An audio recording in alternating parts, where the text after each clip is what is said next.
अरे कोरोना विचार हो कोरोना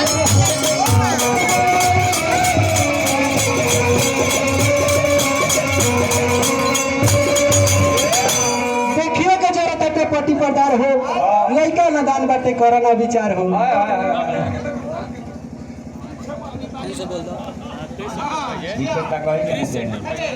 सेंटर बहुत रुपया पुरस्कार देने भैया सब खाली ताकत नहीं तो मन करता गावे के गाछ के सुनी केतनो सा हरियार होखे केतनो सा हरियार होखे ओकरा के हरियारी ना देखाओ जाई ना ठीक लागी ना हमनी के कोनो बाजार में बात बा केतनो बढ़िया गाई जा केतनो जानता जब तक कुछ दिहली ही ना तब तक बुझाई कि हमार गनोइए दब होती अरे देखिए के जहरत अरे पटी पटीदार हो पटी पट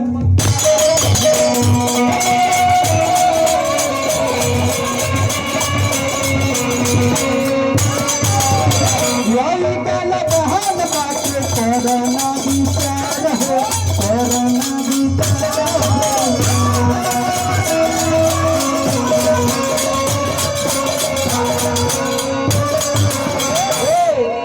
तोहरे सहारे देवी मैया तोहरे सहारे देवी मैया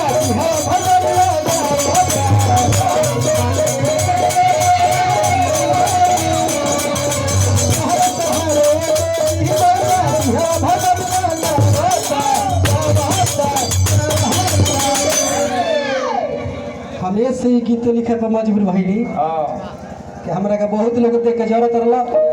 चाहत न लगे गाई लेकिन भगवान कृपा बा काल रहू 10 दिन में काल के प्रोग्राम राती खटा मनी और ए बार अपना गांव में कुछ शहर में सब माई की कृपा बा देख के जरा जरे अरे तोहरे सहारे तेरी मैया